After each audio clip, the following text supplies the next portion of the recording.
अब nature of sound waves जो कि आपको पता चल चुकी है, कौन सी वेव्स है? कंप्रेशनल वेव्स है। Sound waves are compressional waves और लॉन्गिट्यूडिनल वेव्स। ये आप देख, हाई प्रेशर रीजन्स को हम कंप्रेशंस कहते हैं और लो प्रेशर रीजन्स को हम लोग रेयरफैक्शंस कहते हैं। कंप्रेशंस, रेयरफैक्शंस, क्लियर हुआ नहीं हुआ? और जी, तो it consist of a series of compressions and rarefactions. This is the nature of the sound wave. Compressions can those parts of the compressional waves where the pressure is very high are called compressions, and rarefactions can those parts of the compressional waves where the pressure is very low are called what are called the rarefactions. Problem. Characteristics of sound waves. आवाज की जो मौजें हैं उनकी क्या क्या खूबियां हैं? तो हम यहाँ पे कितनी खूबियां पढ़ेंगे?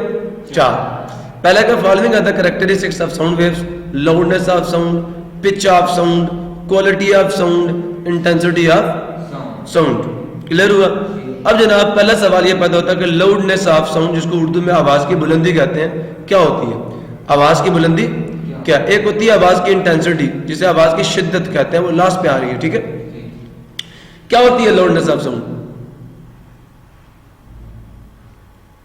नहीं बताना? नहीं बताना? आवाज की बुलंदी, आवाज की वो खूबी, वो सिफ्त जिसकी बुनियाद पर ऊंची आवाज में फर्क कर सके। कुछ समझ आ रहा है? क्या क्या क्या फर्क है?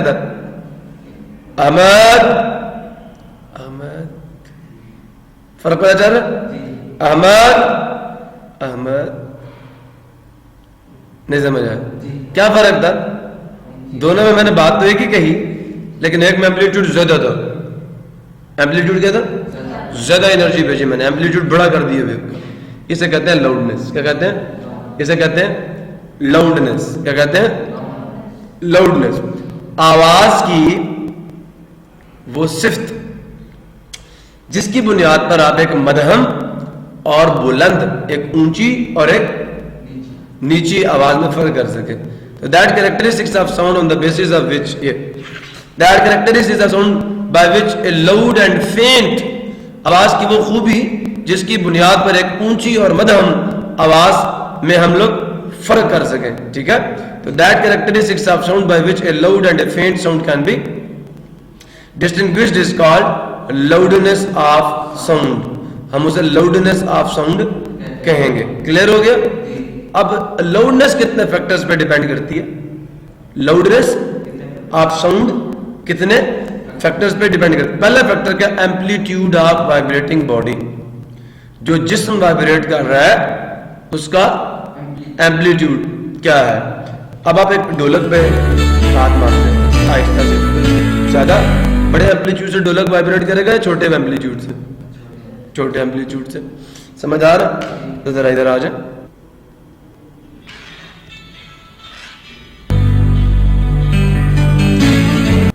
यहाँ क्या फ्रीक्वेंसी ज्यादा, फ्रीक्वेंसी कम।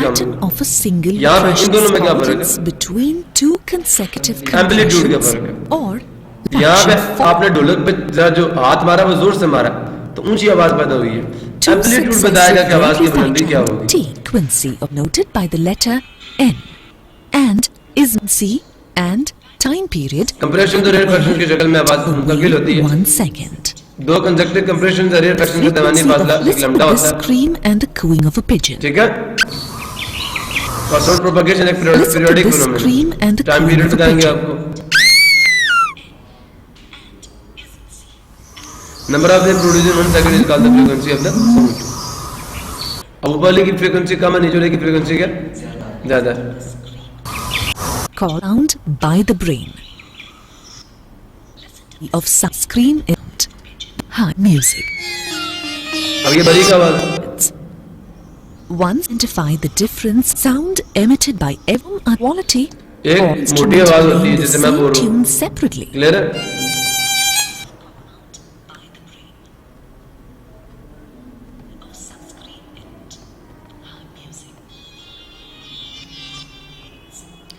अब ये वायलिन है और ये सितार है। अब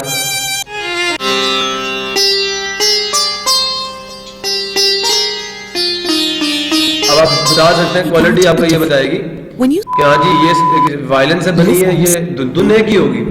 वायलिन में बजाओगे और सितार में बजाओगे तो बता देते नहीं जी ये वायलिन की और ये the सितार sound, की। the maximum distance.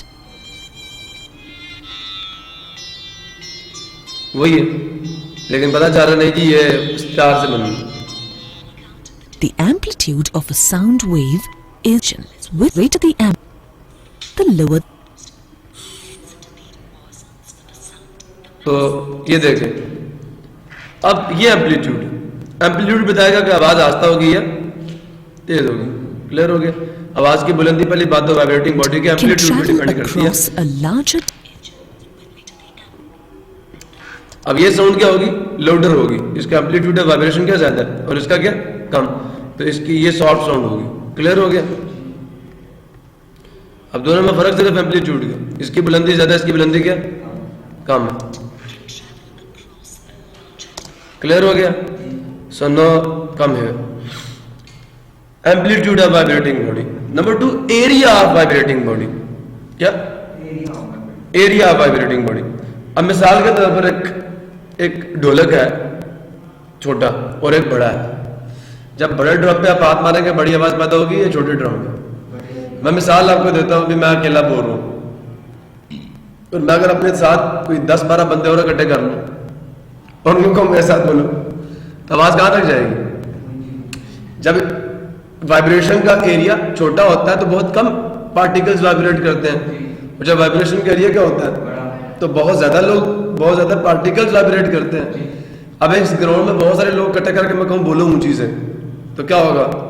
बहुत ऊंची आवाज पैदा होगी क्योंकि एरिया वाइब्रेशन ज्यादा आ गया। और जब आवाज समझ आ रही है तो यही है कि जिस बॉडी से आप साउंड प्रोड्यूस कर रहे हैं आया कि उसका एरिया क्या है। समझ आया? जो आपकी बेल है, जो उसका वो क्या कहता है, उसकी जो डिस्क बनी होती है, अगर डिस्क बड़ी हो तो आवाज ऊंची पैदा होती है, अगर डिस्क छोटी हो तो आवाज क्या होती है कम पैदा होती है। Distance from vibrating body. अब ये क्या कहा जा रहा है कि ठीक है जो सोर्स है अब उससे आपका डिस्टेंस क्या है। तो मजे की बात यह, आप मेरे पास बैठे मुझे सुन रहे हैं तो मेरी आवाज आप तक क्या पहुंच रही है? ज्यादा पहुंच रही है ना।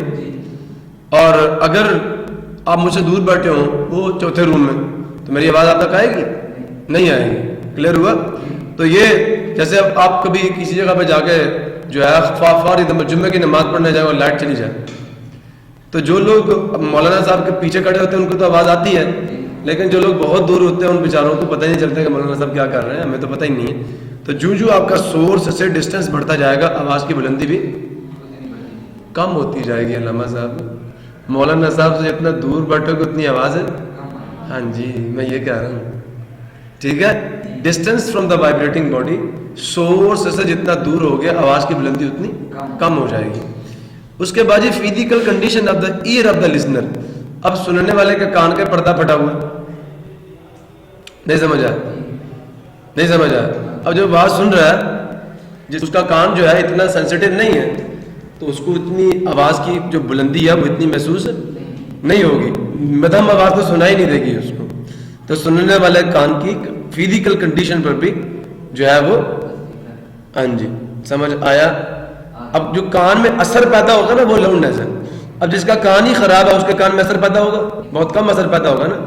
तो आवाज से आपके कान में असर कितना पैदा हो रहा है? ज्यादा असर पैदा हो रहा है या कम असर पैदा हो रहा है? समझ आया नहीं है? नहीं आया मेरे ख्याल में। तो 4 फैक्टर्स पे डिपेंड करती है आवाज की बुलंदी। Amplitude of the vibrating wave is traveling vibrating body को आपने चपेट हाथ से मारी है या it gives us this जोर से graph. मारी See है। that it moves अगर back जोर से and मारोगे forth. तो Vertical ढोलक की आवाज axis तेज can be आएगी, thought like a आहिस्ता sine मारोगे तो cosine graph. The horizontal axis here represents time, and the vertical axis can be thought of as representing the displacement of that air molecule as it oscillates back and forth. The center line here represents the equilibrium position or undisturbed position of that air molecule. If we turn up the volume, we see that the oscillations become larger and the sound becomes louder.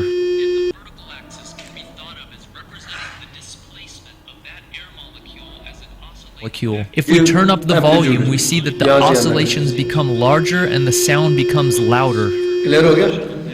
तो ये air particles की vibration के बारे में। The maximum displacement of the air molecule from its undisturbed अब जो position is आवाज बढ़ती called जाएगी the तो oscillation amplitude. का Be amplitude careful, भी the amplitude is बढ़ता not the जाएगा। length of the entire वापस देखो।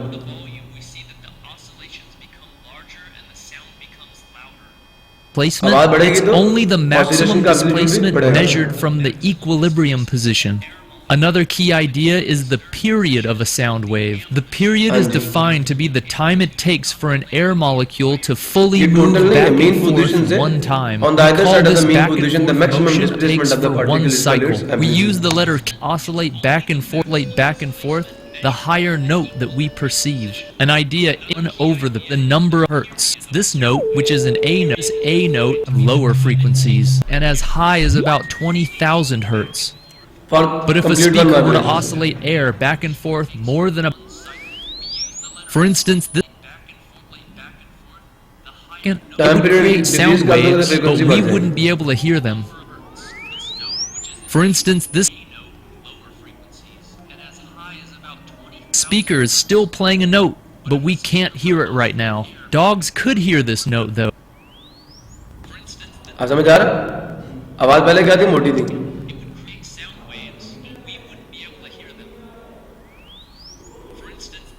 जो आवाज बारीक होती जाएगी फ्रीक्वेंसी बढ़ती जाएगी।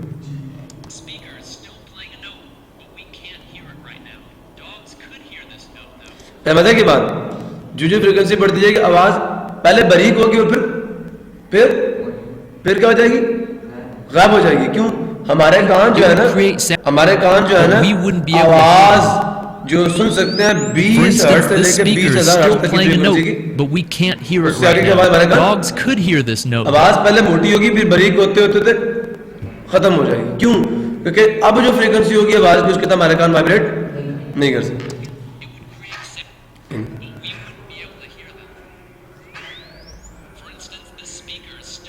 खत्म। So dogs लेकिन जो can hear कुत्ते हैं वो सुन frequencies up सकते हैं, to वो at 25,000 हर्ट्ज तक least की आवाज सुन सकते हैं। तो कुछ लोगों ने सीटी रखी होती है उसे क्या कहते हैं? साइलेंट विसल कहते हैं। हमारे लिए साइलेंट होती है, कुत्ते के लिए साइलेंट नहीं होती। वो सीटी मारता कुत्ता भागा भागा, बताइए सीटी भी नहीं मारी कुत्ता कैसे आ गया? तो कुत्ता साइलेंट विसल सुन सकता है, उसके लिए 25,000 हर्ट्ज की फ्रीक्वेंसी वो सुन सकता है। 1,000 hertz. Another key idea in sound waves is the हाँ जी, wavelength of the लो जी, sound wave. 40,000 The hertz idea तक की of a फ्रीक्वेंसी की जो wavelength साउंड is सब that कुत्ता when सुन this सकता है, sound लेकिन is इंसान traveling through a region of 20,000 hertz air, तक की the आवाज air को molecules will be सुन सकता है। compressed क्यों? इसके close कान का together पर्दा in some 20,000 हर्ट्ज की regions and फ्रीक्वेंसी से spread far apart ज्यादा from each तेजी से other in other vibrate regions. If you पर find the इतनी तेजी से distance वाइब्रेट कर between सकता है two आपकी आवाज compressed सुनने में। regions, that would be the wavelength of that sound wave. Since the time forth one up because through the elocution, understood.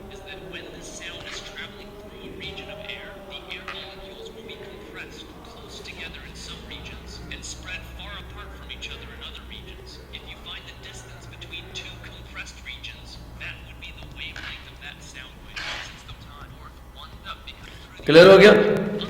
तो दिस वाज द आइडिया जो मैं आपको डिलीवर करना चाह रहा था। एम्पलीट्यूड ज्यादा होगा तो आवाज की बुलंदी भी क्या होगी? अब एरिया, अच्छा तरह एक ट्यूनिंग फॉक है, ट्यूनिंग फॉक उसको आपने रबर पैड के साथ मारा तो उसकी आवाज आपको आएगी। उस ट्यूनिंग फॉक को आप टेबल की सरफेस के साथ टच कर दें तो आवाज ऊंची हो जाएगी। क्यों? पहले ट्यूनिंग फॉक की सिर्फ सरफेस वाइब्रेट कर रही थी, जैसे आप उसको टेबल के साथ टच करेंगे तो अब टेबल की सरफेस पे क्या करेगी? तो इसका मतलब एरिया वाइब्रेशन क्या हो जाएगा? बढ़ जाएगा। तो आवाज भी नहीं समझे अभी भी, ठीक है? आपने एरिया वाइब्रेशन उसके साथ टच करके बढ़ा दिया, अभी भी नहीं समझे। पहले ट्यूनिंग फॉक के पार्टिकल्स वाइब्रेट कर रहे थे और अब क्या कर रहे हैं? पूरा टेबल भी साथ वाइब्रेट करना शुरू हो गया। इस तरह क्या हुआ? एरिया वाइब्रेशन बढ़ गया और आवाज भी बढ़ जाएगी। ठीक है? तो distance from the vibrating body तो अच्छे तरीके से समझ सकते हैं।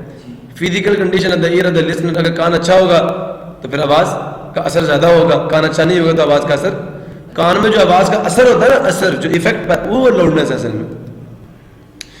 एम्पलीट्यूड ऑफ वाइब्रेटिंग बॉडीज ना, the loudness of the sound varies directly with the amplitude. Amplitude का डायरेक्टली प्रोपोर्शनल, ठीक है, of the vibrating body. That is if the amplitude of vibrating body is larger than the sound produced by the vibrating body will be loud and vice वर्सा। ठीक है? For example, the sound produced bye a sitar will be loud if we pluck its wire more violently। क्या किया? सितार की तार पकड़ी और जोर से खींच कर छोड़ा तो टन की आवाज आएगी, और आहिस्ता से छोड़ोगे तो फिर आहिस्ता आवाज। नहीं समझे? हाँ जी। When we beat a drum, जब हम ड्रम को, ढोल को कूटते हैं, ठीक है, फोर्सफुली, जोर से, तो the amplitude of its membrane, जो उसका पर्दा होता है, वो बढ़ जाता है ना जोर से मारने से, तो and we hear a loud sound, हमें एक ऊंची आवाज सुनाई देती है। एरिया ऑफ वाइब्रेटिंग बॉडी, क्या जी? If the surface area of vibrating body is large, अगर वाइब्रेटिंग बॉडी का जो एरिया ऑफ सरफेस है वो क्या हो, ज्यादा हो, then the sound produced by the vibrating body will be loud. Area, मेरी बात समझ आ रही है? मेम्ब्रेन, अगर डोल की मेम्ब्रेन छोटी है आवाज थोड़ी होती है, बड़ी है तो फिर ज्यादा होती है। नहीं समझ आ? इस दीवार इतना बड़ा डोल बजाओ ना तो पूरे माराटोन का आवाज सुनाई देगी, और एक छोटा सा बजाओ तो फिर क्या होगा, है ना? कभी कभी शादी हाल पे आते हैं ना, तो वो कभी कभी छोटी डोल होती है, जब बड़ा डोल होता है तो फिर वो हमक तक आवाज आती है, ऐसा ही है ना?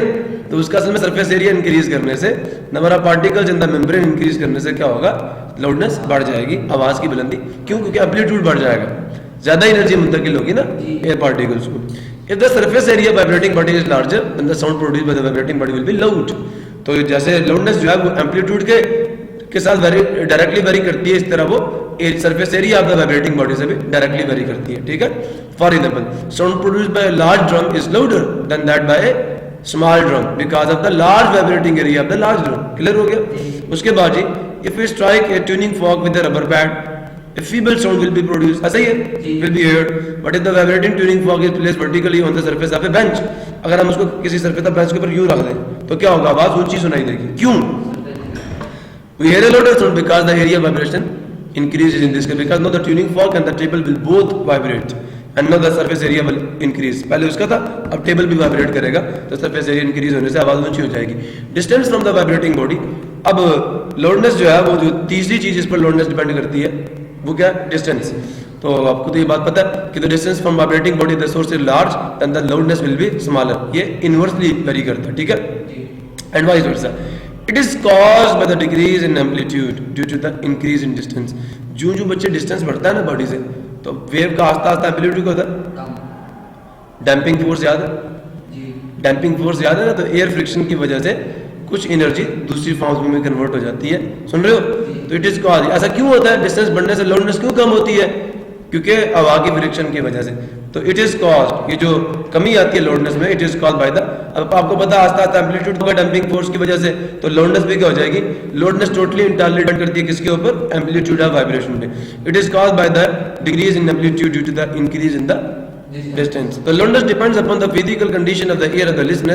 A sound appears louder to a person with sensitive ear, with healthy ears. ठीक है? Then a person with defective ears, वो बंदा जिसके कान डिफेक्टिव हो, जिसके कान के पर्दे में थोड़े बहुत सुराख हो चुके हो, ठीक है? अब उसका कान डिफेक्टिव है तो उसको इतनी ऊंची, उसके कान में आवाज का असर, असल में लाउडनेस का आवाज का असर, तो आवाज का असर इतना ज्यादा नहीं होगा। जैसे हमें आवाज आती है अमर अमर, यदि तुझे असर नहीं हुआ मतलब तेरे कान में मेरी आवाज ने असर पैदा नहीं किया। तो अगर कान अच्छा होगा तो असर ज्यादा होगा। नहीं समझ आया? जैसे हमारा वो पानी गर्म करने का रॉड है, तो शुरू में क्या पानी बड़ी जल्दी गर्म करता था, और अब क्या हुआ, तो मेरे से उसके ऊपर क्या हो गया, कैल्शियम कार्बोनेट की तह जम चुकी है, देखा वो रॉड? तो उसकी वजह से क्या होता है, पहले कैल्शियम कार्बोनेट गर्म होता है, बाद में पानी गर्म होता है, तो अब टाइम ज्यादा लेता है, ठीक है? अब उसकी फिजिकल कंडीशन ऐसी नहीं है। सो a sound appears louder to a person with sensitive ears than a person with the defective ears. Note, intensity of sound does not depend upon the sensitivity of ear. अब ये intensity क्या है? ये आवाज की शिद्दत है। ये वो एनर्जी है जो आवाज मुंतकिल करती है, आवाज मुंतकिल करती है किस तक? अपनी डायरेक्शन के परपेंडिकुलरली पड़े हुए 1, ठीक है, 1 यूनिट एरिया ऑफ सरफेस को।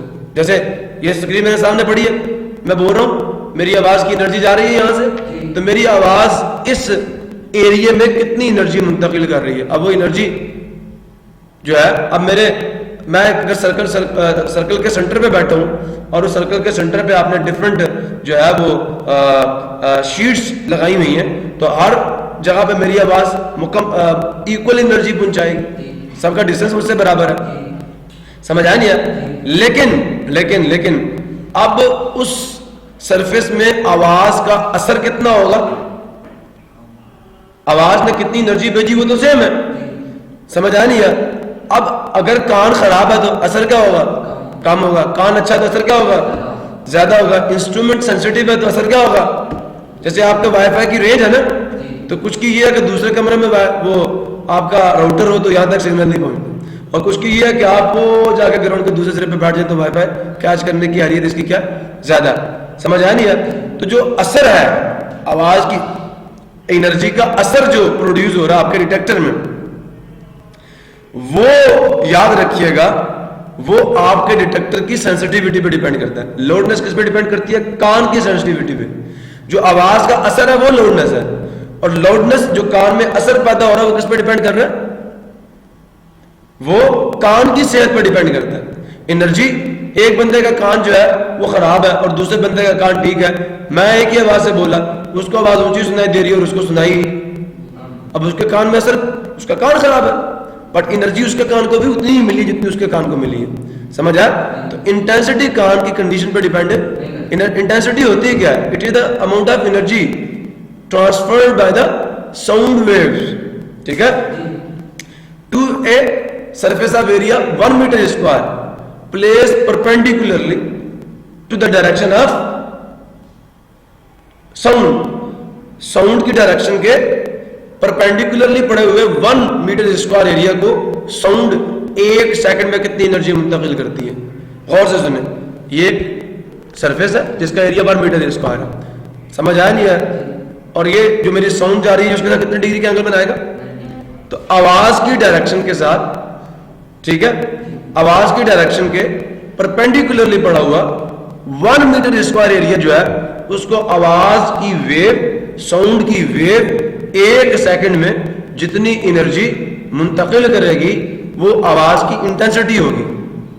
एनर्जी कितनी मुंतकिल हुई ये इंटेंसिटी है, उससे असर कितना हुआ ये इंटेंसिटी, ये लाउडनेस है। जो असर पैदा होगा एनर्जी से वो लाउडनेस है, लेकिन एनर्जी कितनी मुंतकिल हुई ये इंटेंसिटी है, आवाज की शिद्दत। अभी भी नहीं समझे? शिद्दत कहते हैं, शिद्दत सुन रहे हो? आवाज की शिद्दत। अब यहाँ पे ज्यादा एनर्जी मुंतकिल होगी, थोड़ा सा आगे जाओगे एनर्जी कम हो जाएगी, ठीक है? तो ये क्या, energy transferred per unit area in 1 second, तो E divided by A multiply T, ये इसका फॉर्मूला। क्लियर हुआ? इंटेंसिटी का। पिच ऑफ साउंड, तो the characteristics of sound by which we can distinguish between a shrill and a grave sound. हमें बारीक, एक sharp और एक मोटी आवाज में फर्क कर सकते हैं, इसका पिच ऑफ द साउंड। और मैंने अभी पीछे आपको दिखाया था कि औरतों की आवाज बारीक होती है, मर्दों की आवाज क्या होती है? मोटी होती है। समझ आया नहीं है? हमारे एक टीचर है, तो अक्सर मैंने पहली दफा जब उनको कॉल की तो अक्सर लोगों का कहना यही है, मेरे जो क्लास फेलोज हैं, कि जब सर कॉल उठाते तो लगता है कि सर की जो जोजा मोहतरम है वो आगे से बात कर रही हैं, ये नहीं लगता सर बात कर रहे हैं। हमारे जो डॉक्टर साहब हैं मैक्सिमम हमें जो है ना वो लग जाता है कि डॉक्टर साहब नहीं, ये शायद उनकी वाइफ है, लेकिन होते हुए डॉक्टर साहब उनकी आवाज़ बहुत ही शुरील है। पिच किन चीज़ों पर डिपेंड करती है? अब बताओ, इन दोनों साउंड्स का एम्पलीट्यूड सेम है ना? It would create sound waves, but we wouldn't be able to फर्क hear इसका them. फ्रीक्वेंसी का, ठीक है? तो इसकी पिच क्या ज्यादा है, ये बारीक होगी और ये क्या होगी? For instance, this अभी मैंने speaker आपको is बताया still कि कुत्ते playing की a आवाज note, सुन सकते हैं but और we ये can't hear it. फर्क याद है? ये मैंने अभी थोड़ी देर पहले आपको बताया। ये आवाज सुनो,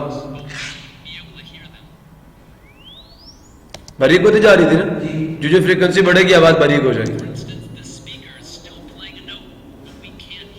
अब उसके बाद हमें सुनाई नहीं देगी, तो ये हमारी ऑडिबल फ्रीक्वेंसी रेंज से आगे बढ़ गई है, हमारी वो क्या कहते हैं औकात से आगे बढ़ गई है उसकी फ्रीक्वेंसी, ठीक है? तो pitch of the sound depends upon the frequency of sound. If the frequency of sound is larger, अगर वो क्या हो, ज्यादा हो या हायर हो, हाई हो, the pitch of the sound will be higher, तो डायरेक्टली प्रोपोर्शनल है, ठीक है? Pitch, for example the frequency of the voice of the ladies and the children is higher than that of the men, तो therefore the voice of the ladies and the children is shrill, ठीक है, and of high pitch, तो उनकी आवाज बारीक होती है और वो हाई पिच की होती है। अब जनाब एक तजर्बा है किसका, कि वाकई जो फ्रीक्वेंसी है वो डिपेंड करती है किस पे, पिच जो है फ्रीक्वेंसी पे डिपेंड करती है। आप साइकिल को जो है ना स्टैंड पे खड़ा कर ले और पैडल मारना शुरू करें, एक भाई को बोलना पैडल मारे और एक गत्ता पकड़ के उसके टायर को लगाए। शुरू में क्या होगा, गट्टे की आवाज टर टर टर टर मोटी आवाज आएगी, जैसे उसकी स्पीड तेज होगी टायर की, जैसे आप टच करें ची ची की आवाज आएगी, नहीं नहीं कभी खेले? खेले हो? नहीं, बोतल काट के लगाओ। तो जैसे स्पीड बढ़ती है टायर के मूव करने की, तो आवाज की बारीकी भी बढ़ना शुरू हो जाती है। तारों के टकराने की रफ्तार बढ़ेगी ना, तो फ्रीक्वेंसी बढ़ेगी साउंड की। जब फ्रीक्वेंसी बढ़ेगी तो आवाज बारीक हो जाएगी, आवाज बारीक हो जाएगी, पिच बढ़ जाएगी। क्वालिटी ऑफ साउंड, आवाज का म्यार। सुन रहे हो? That characteristics of sound by which we can distinguish between two sounds of same loudness and pitch. अब दो आवाजें होंगी, loudness भी क्या होगी? सेम होगी, पिच भी क्या होगी? सेम होगी, लेकिन आप दोनों में क्या कर लेंगे? फर्क कर लेंगे। जैसे मैंने आपको थोड़ी ही देर पहले बताया था, ये that the quality distinguishes it from other sounds or with the timbre same pitch of we heard. sound helps us to differentiate the sound from Sound emitted by another with the every same pitch and instrument has a loudness. unique Loudness भी वही, pitch भी characteristic वही, फर्क कहाँ पे होगा? that quality में। distinguishes it wave form भी from वही sounds होगी, with the लेकिन same फर्क pitch किसका होगा? or loudness. Quality of sound का होगा। चेक करें। This characteristic is the quality or the timbre of the sound. If we listen to either instrument playing the same tune separately,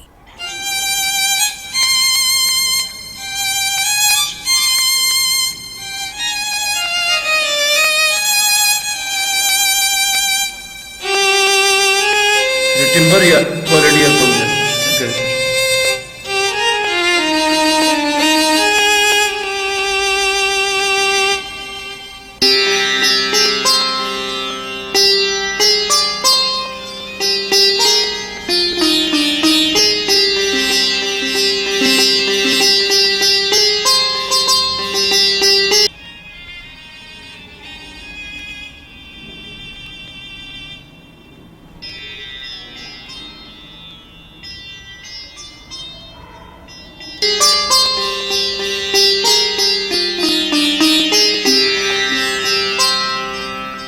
we can make out वही है दोनों वही सब वही, लेकिन फर्क। अब बताओ किसकी क्वालिटी अच्छी है?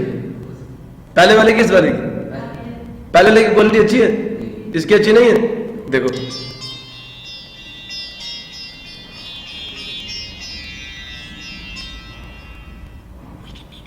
और थिंकिंग दैट सितार की अच्छी है। आगे चले। चलो अपने अपने फ्लेवर की बात है ना। So the characteristics of sound by which we can distinguish between two sounds of same pitch and same loudness. इसका quality of sound wave form same होगी, ठीक है? तो while standing outside a room we can distinguish between the notes of notes कैसे कहते हैं? Note की definition सुन लो, ये एक सिंबल होता है, ठीक है? A symbol showing the pitch and loudness of musical sound. इस तरह के सिंबल जो है ना, ये पिच भी बता रहे होते हैं और लाउडनेस भी बता रहे होते हैं। इसका नोट, हम उसे नोट कहते हैं। क्लियर है? तो म्यूजिकल नोट जो है आप एक पियानो पे बजाएं और एक फ्लूट पे, बांसुरी पे, ठीक है? तो आप फर्क कर सकेंगे ये बांसुरी की और ये किसकी है। जैसे भी आपने वायलिन और स्टार की डिफरेंशिएट कर दी, ठीक है? आप उधर है नहीं, समझ आया? अब एक बंदा बाहर बैठा हो और मुझसे कहा जाए कि एक वर्ड उस्मान भाई के और एक अहमद के, तो फर्क कर लेंगे ना। तो इट्स द क्वालिटी, साउंड वही होगी। This is due to the difference in the quality of these notes. Problem? So जनाब, factors affecting the quality of sound. Sound की quality किन factors पे depend करती है? The quality of sound depends upon the wave form. किस पे depend करती है? Wave की शक्ल पे। Clear हो गया? ये flute और ये clarinet है, ये पता नहीं क्या clarinet? ये क्या होता है? बाजा।